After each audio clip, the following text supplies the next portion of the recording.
Welcome everybody. Welcome to all my new listeners this week and welcome to my regular listeners. It's great to have you along. Similar to last week, I've actually decided to record this whilst on another dog walk. So if you can hear bird song, that's why. I'm at my best outside with the dog in the woods, creative and calm and relaxed, which because it's school holidays at the moment is not such the case at home much of the time. Hence why we're out here together. This week's episode, I'm talking about situations which feel overwhelming and often quite negative that we find ourselves in, quite complex and multi-layered, and working on those situations to feel in control, because often in those situations, particularly if it's brought upon us by other people or other situations, we feel out of control. And us humans thrive on getting a sense of control. We feel so much better when we're in control. We actually feel very down, very negative, maybe a little bit depressed, when we're out of control. So it's always better, it's always healthier if we can get a sense of having an influence, having a say, having something to do and a role to play in that scenario. Often when I'm running a workshop in front of a group or a team, and in fact, if you're a team leader or a manager of people, then this is something that you can do. Please do. Often I'll get to the flip chart and I'll draw a very large circle on the flip chart. And then I'll draw a much smaller circle in the centre. And I will put an arrow to the large circle and say, this is the issue. Now, this might be, say, a change in policy. I do a lot of work in the NHS, for example, and it may be a big policy change in the NHS from government down, which filters down and can affect teams and departments and morale of individual people working there. Because there's lots of change in the NHS, this happens a lot. So morale can be quite low, actually. And this may be happening in one of your teams or in your department or something like that. So, and that negativity can spread amongst the team members. They all start chatting. It's infectious, etc., etc. So if there's a change afoot in your department at the moment and people are resisting that change, because that's often what happens, or if this is you individually, and there's something large going on and it's all difficult and it's painful and uncomfortable and negative, then draw yourself a large circle and a small one in the middle. Now, the large circle I refer to as the change or the problem or the issue. That's the situation, and everything that goes into it. And in fact, the small circle I point to with an arrow and label that as the part that's in our control or our influence. I'll put the word control or influence in the centre. And often with large teams, I'll then get all of those people involved to sit with a wad of Post-it notes and to write everything that's involved in this scenario or this change or this situation, everything on Post-its, separate items on a separate Post-it, everything, because it's usually multi-layered or quite complex. And I get everything, whether it's in or out of their control. I don't actually dwell on that at this stage, but everything is affected. So if this is something for you individually, then write everything down that's involved with the event that's going on in your life at the moment, that is overwhelming and negative for you. Separate thing on separate Post-its. And then I get all of the team members to come up to the front and post all of those aspects that they've each individually recorded on their Post-its somewhere on the flip chart, whether they feel it's the big negative part that's out of their control, or if it is something that they feel, negative or not, is in their influence or in their control. Put it where it should sit, either in the big circle or in the little circle. And often if this is a large group or a family, you could do this in your family. Some people, often the teams will write very, very similar things because they're all experiencing similar things.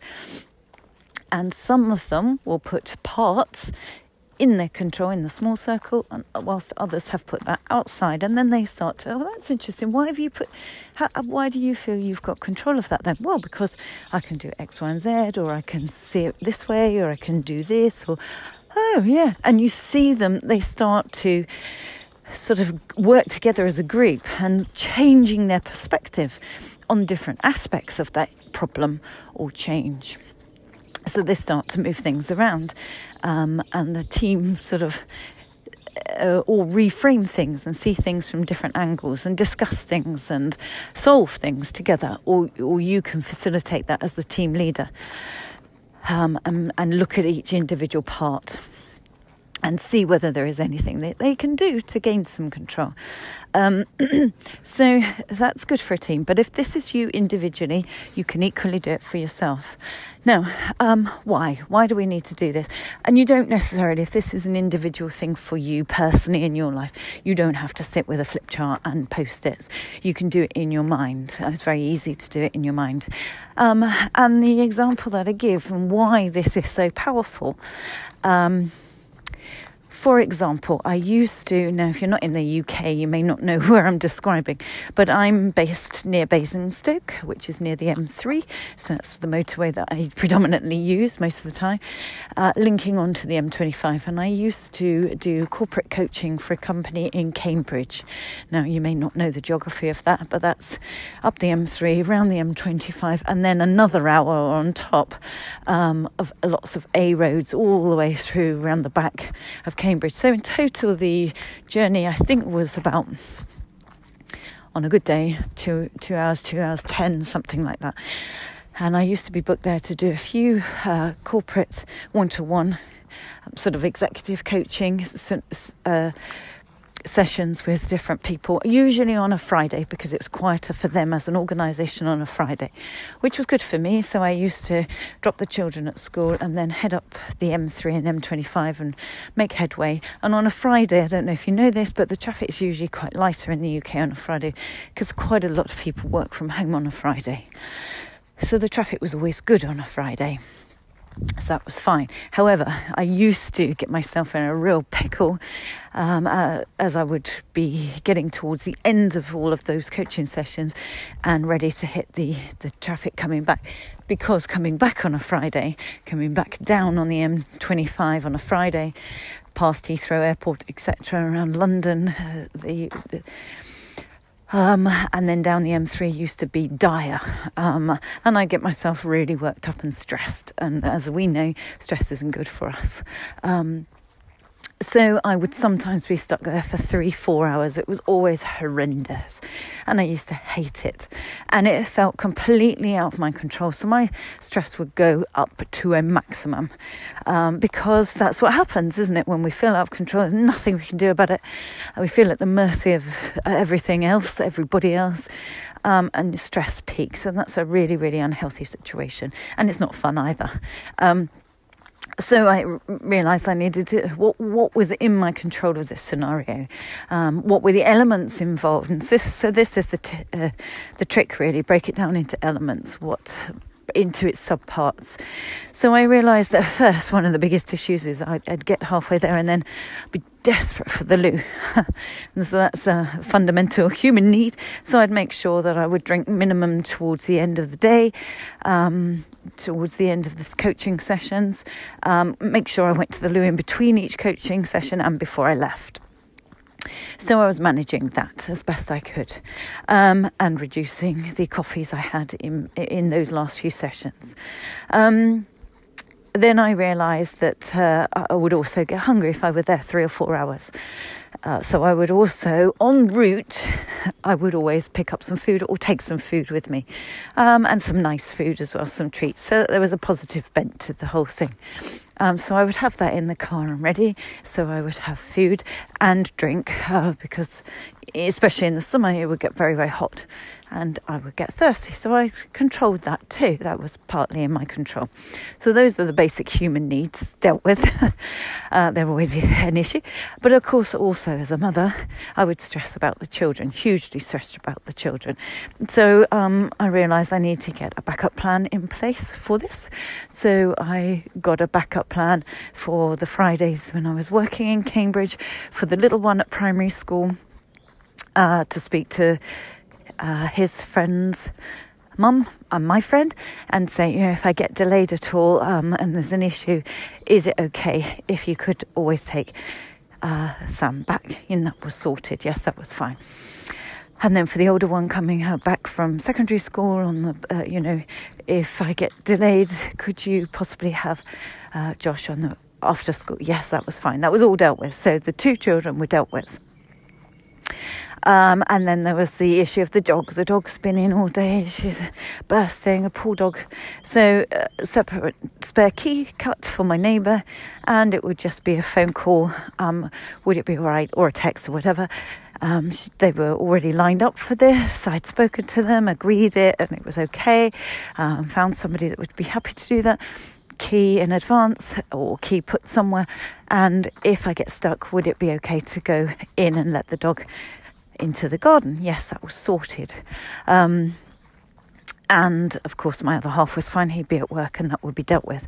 So if I wanted to take it to the nth degree, I would also have a meal lined up for our dinner for later that either he could get put on. I'd done a bolognese that could be heated, or a chili that could be heated, or something like that, something simple. So dinner was sorted too. So the children were sorted, the dog was sorted, husband was sorted, and the dinner, my basic needs, everything else was sorted. And then there was the last issue that it used to really drive me insane when you feel out of control and stuck, of course, and that's the radio. Oh God, they're playing this tune again, and you channel hop and get really cross, and it's rubbish, there's nothing on. So I also began to prepare in advance and download either a good audiobook with a really good narrator, and I would be lost in the audiobook, and I can listen to another chapter of my book, or download onto my phone lots of podcasts, free podcasts from the radio, interesting ones, interesting interviews where I'd really get gripped by somebody that really inspired me or interested me, or some comedy. There's lots of comedy that you can download. Or some subjects that you can download and learn as well. There's loads out there that you could learn, or inspirational stuff that I could use. Coaching stuff, life lessons and things like that, similar to this one. So I would get a load of those already. So in fact, actually what I did by doing all that, by breaking it all down and seeing what in that big scenario was in my control, what happens when you do that, when you focus on the small circle in the middle, if you want to see it visually, and look at what's in your control and gain control and put strategies in place and do things that you can do to improve that scenario. In fact, that small circle in the centre expands and it gets bigger. And if you can visually see that on a different flip chart, I would then write the 2 circles out, but the middle one much, much larger, almost as big, and taking up almost as much of the middle of the big one as possible. And if you do focus on the small one and get as much in control as you can, that expands that little one, and which means necessarily the larger one shrinks in comparison. There's a lot less in that larger one that's out of your control than you can imagine. And so it shrinks down and feels much more manageable, and you can cope with it. And you feel, and that's what's so important here, you feel much, much better. So in fact, my Friday journeys back became almost me time. It didn't matter if I got stuck in traffic. I'd be sat there thinking, well, I've got the aircon on, I'm listening to my book, I'm listening to this fascinating interview or this subject or whatever, munching on my favourite foods and a drink, and knowing everybody in the family were all sorted and it was okay. And I was much more relaxed about the whole thing. And ironically, I don't know if I just didn't notice it or it wasn't such a biggie, but it seemed that the traffic seemed to be lighter and I got less frequently stuck in traffic. It's probably not the the case statistically, but it felt that way because it wasn't such a big issue, and I didn't get myself worked up so much beforehand in anticipation, because half the time you put yourself through the mill in anticipation when there was no need, and in reality there wasn't any traffic. So it stopped that. It stopped all the angst beforehand, and when it was a reality and there was a terrible hold up, it didn't matter. Everything was sorted. I was fine. The family were fine. I turned it around as me time, and could see the pluses in it, and therefore minimise all the negatives, and being far more laid back about the whole thing. And it is what it is. I'll get there soon. It's fine. I would text home saying stuck in traffic, not sure how long I'm going to be. See you later, knowing everything was fine. So there's one small example of how you can get some control. Another one I remember was when I was, I will talk about this at different times, it will come up, but I don't think I've mentioned it yet, but I was a few years ago taken very, very sick. And in hospital, pretty much, I won't apologise for wording it this way, but fighting for my life unexpectedly with a very rare blood disorder. And I found myself in a London specialist hospital in intensive care, and in a bad way. So that was not a good time. That was weeks that I was there on machines and things. But once I began to feel a little bit stronger, first, obviously, I had to just allow the specialists to do what they had to do and do their stuff. And they did an amazing job. They knew what they were doing. But as I got stronger, you really, really are very reactive. You're not proactive at that time. You're letting them make all the decisions, do everything that they have to do, and that's the way it needs to be. But as you begin to recover, and you begin to feel optimistic and get some strength back, it does definitely help you. It helped me anyway to get a sense of being in control again. It was when I first went in, it was end of November, December the 1st, something like that. And as I began to get stronger, my goal was I need to be home for Christmas. I have to be home. The children were young. I need to be there. Santa has to visit. Please let me be home for Christmas. And that was my goal, to be home for Christmas. And I was fighting for that. In the end, that was my goal that I was focusing on, which is great. Having a goal and a purpose really, really helps anyway. So that was a good thing. But, there was nothing I could do. I felt helpless there until, you begin to realise, actually, I've got some control. So how did I look at that? So my sister came to visit, and I asked her in advance, please, would you mind bringing a large box of Christmas cards? And I had a pen, obviously, with me and different things, lots of things that had been bought in over the visits. So when she was there, or she left the Christmas cards, and I was able to sit up in bed and write all the Christmas cards and get those addressed and everything.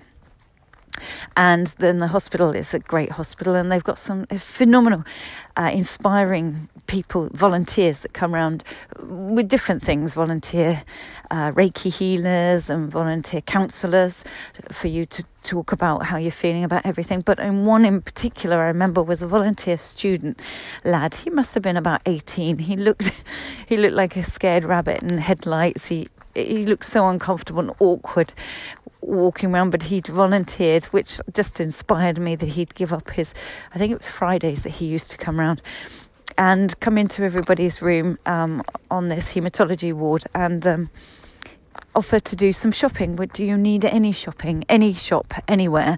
What would you need? Bless him. And so I asked him to buy X number of stamps and to stick all the stamps on and to post my Christmas cards. So that was done. That was one thing off the list. Another friend bought up my laptop. So I did a big order on, I got Neil's Christmas gift ordered and gift wrapped on the website that he could have. I had already done some Christmas shopping actually for the children, which was lucky. I'd pretty much finished for the children, but I hadn't done family and friends. So I did all of that on the internet and got all of that delivered to a friend's house. Another friend took the spare key. She went into where all the children's presents were hidden in the roof space or the attic kind of cupboard. Got her a key, got her to get the wrapping paper, and I talked her through which present was for which child, and she wrapped them up from Santa ready. So she was up in my roof one afternoon when they were at school and wrapped. So good of her to do that. It's amazing what people will do in times of need. And so she wrapped all of the Christmas presents from Santa for me, so I knew that was all dealt with. And friends and family's presents were being ordered from Amazon, and they were dealt with. Then I managed to do a supermarket shop. Got the slot for a day or two just before Christmas, I think, and I did a big internet supermarket shop, so I knew we had the food. The children were also starring in the school little show, and my creative friend did their costumes because I hadn't sorted out costumes. She made little mock-up costumes that they required for their whatever role they were in. I couldn't go to the show, so another friend did some filming of them in the show and messaged it through to me, so I felt that I had at least seen them a little bit and things like that. So although lots of things going on in the hospital were totally out of my control, what was in control was my mindset, my determination, focusing on that goal, the fighting spirit and everything else, and I will do a whole different podcast on all of that. But the practical things, some of those I could start to do, especially with technology, the way that technology is now. I could get some control back. So it felt like I was still steering Christmas, still organising it, still determined to get there. And luckily I did get there in time for Christmas, and the food was there, and the family came round, my sisters and husbands and things like that, and cooked the lunch for me and the children, and we all had a huge celebratory Christmas because it was far more poignant that year than it ordinarily is. So it was a really, really special time, and it all came together. Now, it may not necessarily have done timing-wise, but it certainly helped me feel stronger mentally and more determined, so that it could all happen. And you know, if you feel better mentally, you definitely feel better physically, and we are just one big whole picture. The brain, the mind and the body are not separate. I do not believe that. I believe the two influence each other, and because I was acting as if and determined and so on, then I do believe it happened. And I was able to be there at Christmas, not without involvement, because of my mindset and my determination and getting back control. So what I'm saying is, it's small situations like that. Well, actually, it wasn't a small situation. That was quite a large one. But things like the traffic and stuff like that. We can break a big picture down into what we can influence. We can reframe it and decide, okay, what can I do here? Those are just two examples that I can think of, but I do this a lot with clients, one-to-one or in groups, and you will never not be amazed actually how much you can influence when you feel there's very little. When you sit down and work it out. I'm going up a hill now.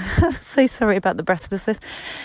There is lots there. So my takeaway for this week is look at those scenarios that feel huge, that are dragging you down, that feel a bit like a ball and chain around your ankle, and changing your mindset about them. They're not. There are things that you can do, definitely will be, probably more than you imagine. And once you focus on those and address those, that big thing, that big ball and chain, will feel a lot less the way it does now. So that's my key takeaway for this week. Thank you, as always, for choosing to listen to me. I may even be with you right now as you're stuck in traffic.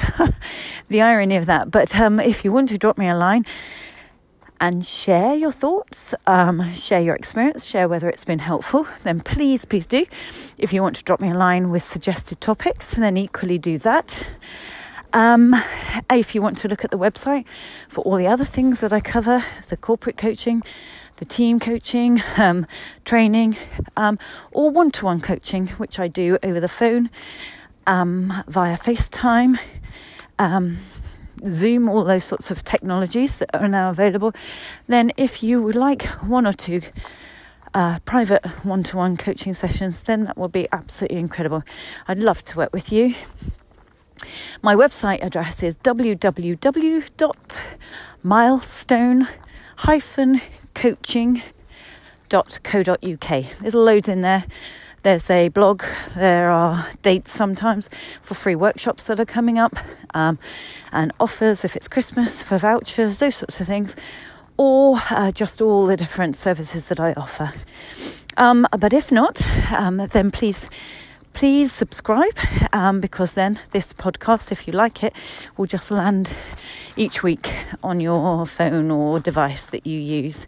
And if you do like it, please rate and review, because that means it's more likely to be found accidentally by other people who may equally be helped in the same way that perhaps the tips and techniques are helping you each week. And it'd be great to help others, because then it served its purpose.